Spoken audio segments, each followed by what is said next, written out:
right to it. I want to hear an origin story. I want to go. I was there when it happened. I watched all this like unfolding, but like, how did it come to be that? Oh, also, I know I'm very intimately aware with Yellow Supra because I shot it for Overboost a long time, right? Like way 5 times. Yeah. And then he was the editor of Super Street, and then they got that car in the magazine. But here's how it started. I was walking around a show with my yellow Supra, and I came back to my car. There was an old guy, probably my age now, and he's looking up at this yellow Supra, and he started asking me questions about this car. And I answered him, and he just walked away. And then 2 days later, I got a phone call at NYRA office. We're doing a movie called Red Line. We need some rice rockets. And I saw your ad for NYRA and Super Street and thought you could help us find some Japanese cars. I said, sure, come to my office. He puts a script on my desk, puts a $100 bill down. I want you to read this and give us your input. So I go to a race. I come back the next week. We have another meeting, and he calls me and said, we'd like you to bring your Supra to Universal Studios. I said, okay. So I drive to Universal Studio to back lot. I think you were there too, right? And I pull in there that day, and there's a big, scary security guy, and he goes, what are you doing here? I'm Craig Lieberman, and I'm supposed to have an appointment with David Martyr, and he goes, pull over there and don't move. And he gets on the phone, and he goes, here, don't move. I'm in trouble. So the whole cast, the production team comes down, the directors, the producer, Vin Diesel, Paul Walker, all of them, and I'm telling them about the car, and they see these nitrous bottles in the back, and they say, why do you have oxygen in your car? And I said, it's not oxygen, it's nitrous. And so Rob gets in the car with me, and I was telling him about it's got to be a big turbo, and nitrous has extra power. So we get on the 110 freeway doing about 140 miles an hour, and Rob looks over me, and he goes, is that the nitrous? I said, no, that's the turbo. He goes, pull over, we're done. And that started my adventure there. So they took my Supra. They asked me to be a technical advisor to help them find the cars. So we were calling everybody we knew, right, to get. There was no internet back then. It was basically Yahoo or AOL, and then the forums. And so we get all these cars to come to the Race Wars scene too. yeah. And so we recruited cars like yours. If you have a souped-up car, they probably would have taken it, right? And then they asked us for cars for Race Wars. 5 days out in the desert, okay? So that's how that happened. So after that, they were helping me. They were asking me to help them to record the sounds for the cars and all that kind of stuff. Marketing, traveling with Paul Walker to go to the events, hot imports, up and down, import show off. Got to know him. We went shopping for our Skyline at the same time to Motorex. Paul Walker actually came with me. He saw the black car, and he said, I don't want black, I want silver, blah, blah, blah, blah. So I bought the black one, and he bought the silver one. That was the infamous Blackbird, the Apex car. Yeah. Yeah, and then I changed it, and then when I was done with Fast and Furious 1, my duties went up for about 18 months. And then as soon as we were done, I get a phone call from David. Hey, we're going to do another movie. What? I saw the first movie. Everybody's gone. They're over the border, bro. And so they called me back, and I pulled my GTR over there. It was all fixed up by that time. And I was talking to the new director, and he says, what kind of cars should we use for this? Skyline GTR. He goes, I have no idea what that is. Let's go downstairs. I just happened to have bought my car today. The director looks at it. Okay, then we'll take it. But what a lot of people don't know, they wanted to have a neon SRT for the main car. Imagine that. Will you watch that movie instead of a Skyline? There's an neon SRT as the main car. No freaking way. So that she was gets it. Yeah. Yeah. Even she gets it right. Well, I was going to ask you, Craig, when all this was like kind of curating, what year was this? It started in 2000. We were starting doing it in March 2000.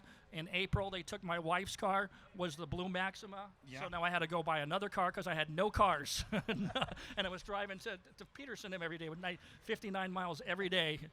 So when everything was done, I was done about 2002 January, and then we get into filming in Florida. So I moved to Florida for 5 months, which was fun.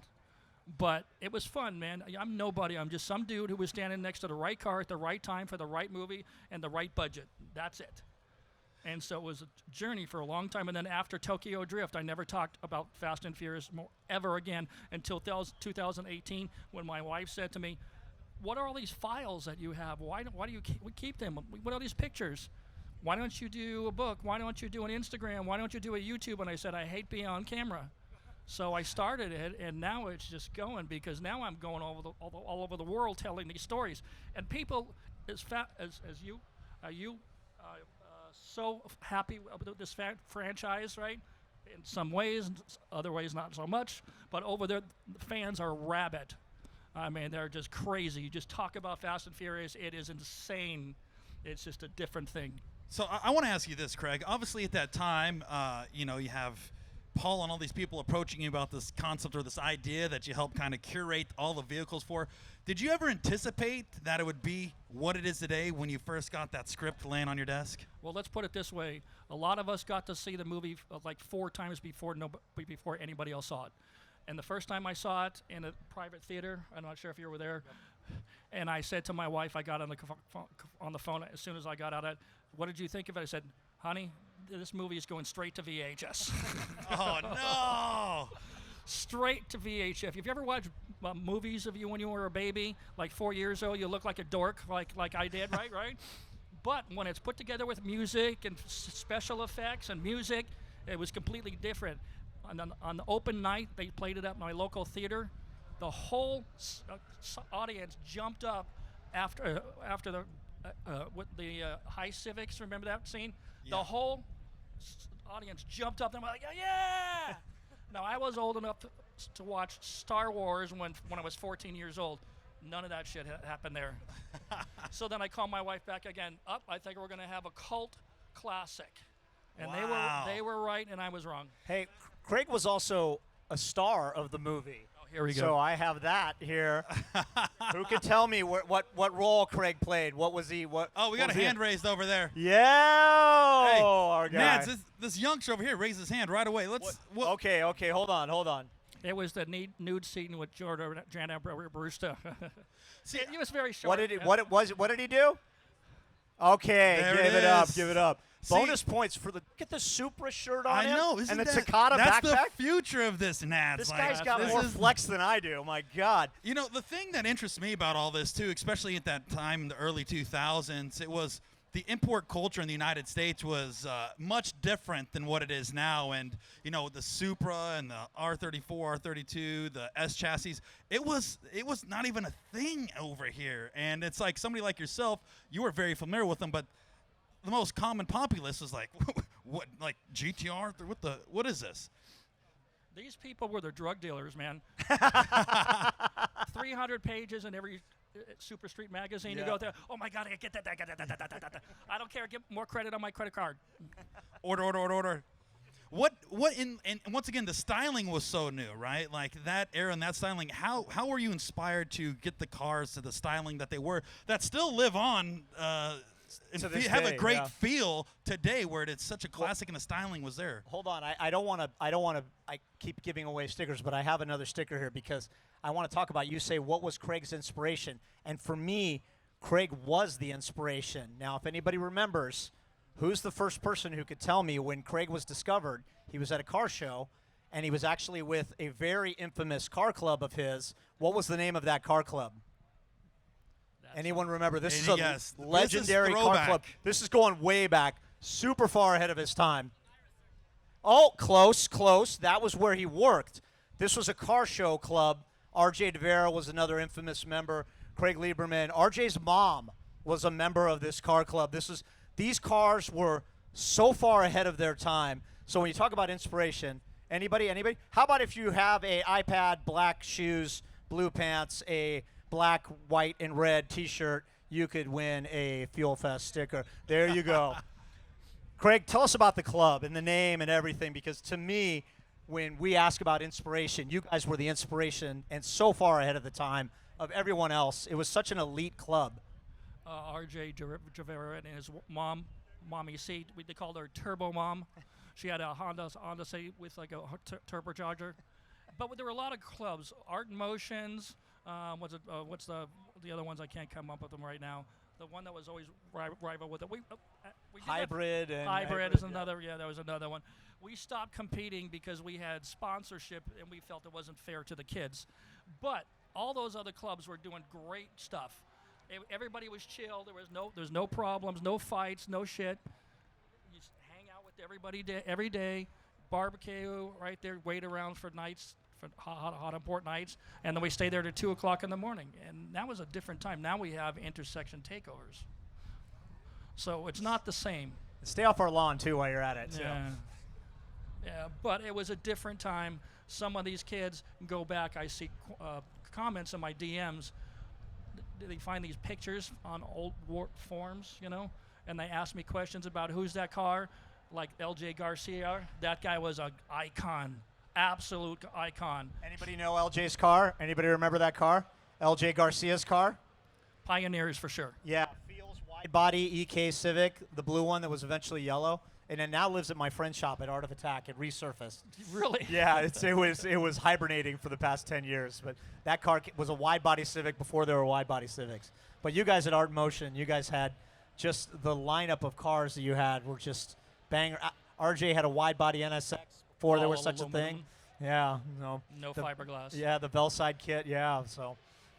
Craig, you mentioned something a little earlier that I want to kind of elaborate or dig into a little bit. You were mentioning the SRT4, right? Yeah. Was there any other cars that were suggested where you were like, probably not? Well, 3000 GT, but it didn't have a targa top. They asked for a Subaru WRX, but we didn't have that yet. And then they wanted a 350Z. I called up the guy from marketing in Nissan. I said, we want to get your 350Z and Too Fast, Too Furious. And he was annoyed about it. It came down to this casting call, and my JTR was sitting there. He was the VP of marketing in the United States for Nissan. And he goes to me, now who is this Craig Lieberman? To me. He's annoying me. Oh, I'm sorry I'm annoying you. We're just trying to put your car in a movie. I'll just tear this up. Never saw him again.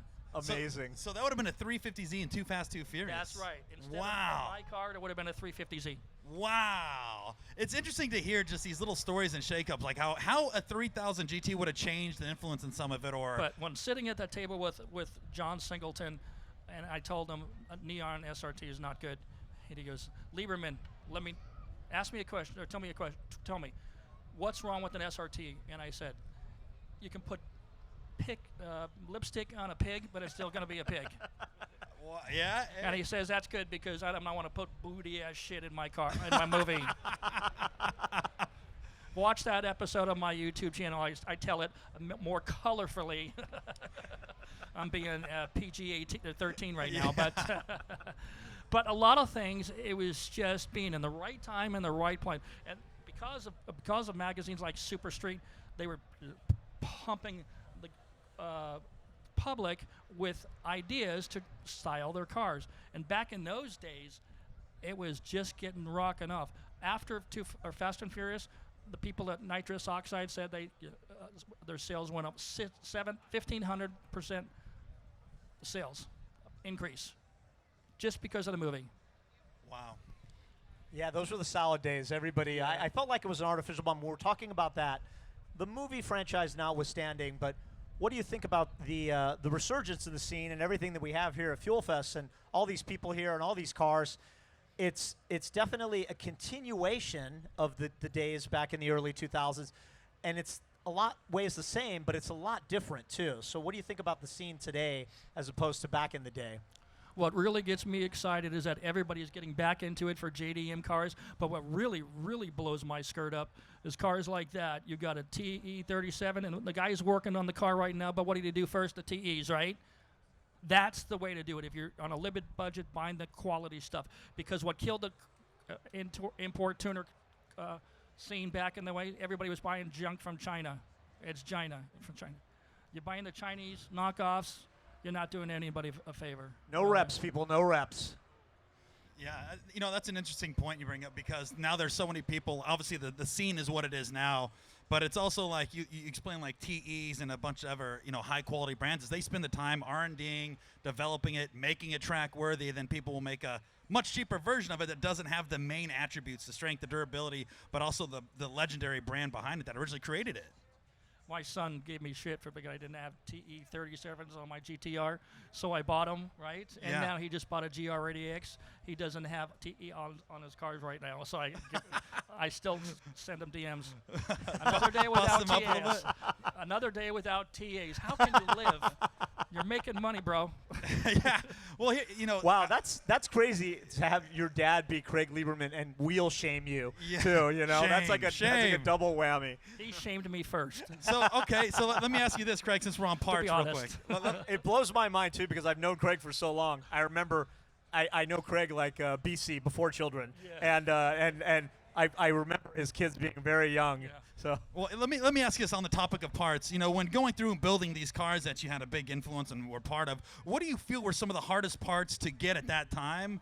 That was like the struggle, but it needed that. The Supra needed this, or what do you mean? It wasn't a struggle. They just overnighted parts from Japan. Isn't that how you did it? I wish it was that way now. Even nowadays, it's like. That is a great question. Before the Fast and Furious was Fast and Furious, it was called Red. Closer to the mic, Okay. Before it was Fast and Furious, it was called Redline. So I'd call up companies like HKS. We need some intercoolers. Nope, thank you. Apex. We need some FCs. Nope, thank you. And a lot of people turned down Momo, a bunch of companies. So eventually they came around for Too Fast, Too Furious because when we made phone calls, we need 39 carbon Kevlar bottles, nitrous bottles, and we need them tomorrow. Okay, you got them. Wow. Different attitude. Some brands get it, some brands don't. Yeah. So the struggle for the first one, when everybody was just hanging up on you, you said HKS, Apex, you want some Power FCs, Momo kind of shut you down. Oh, but sure enough, when it took off, Craig, hey, we got something for you. Oh, yeah. Back in those days, we had Rolodexes, right? We didn't have contacts and an iPhone, I'm ashamed to admit I know exactly what he's talking about. Hey, now that I think we have time for one more question. Yeah. And I want to ask you, Craig, now that we're here and we have this franchise has reached a point where people are building tribute cars to the car that you originally built, and I see you talking to them and pointing out elements of the car, and I've known a couple people who are building these cars. Shout out to my friend Haley Magoon, that build the cars, and they struggle so mightily to find the original VIS wing or the Advan Model 5s or whatever part it is. What do you think about this new, I'll call it an era, of people building these tribute cars to the cars that you helped build and design and everything some 25 years later? And that's my buddy over there. I think that people are very brave to try to do it because most of those parts have been discontinued for like 15 years. But the fact of it is, the hero cars were clean, but not as clean as some of these cars that we see because they're gone through top to bottom. So if you do it, I encourage it. If you need parts for it, you're going to need to go onto Facebook groups to look for those, and then Google searches all over the world. Some people wait for 5 years to get their wheels. No joke. I get hundreds of DMs a week, hundreds. And I answer every one of them. I said, I'm not Google, but I'll try for you. But I think it's an honor because I had a little bit of a hand in those cars. And when I see them, and I'm like, oh, that's so cool. And I kind of regret selling my Supra. I wish you would have sold me the wheels alone because the Racing Heart C5s on that one were just gorgeous. Back then and even now today, that's such a timeless wheel. So if you're going to do it the best you can. If you need help, DM me or talk to any of these guys right here. All these guys have done the hard work to build these cars. Make friends with these people, okay? They'll turn you in the right place. So, Craig, obviously you mentioned you had a YouTube and Instagram. Where could people find you via YouTube and Instagram? Just use my name, Craig Lieberman, for YouTube and Instagram. There you guys go. You guys, can reach me at let's make some noise for Craig hotmail.com. Lieberman. Craig Lieberman, everyone.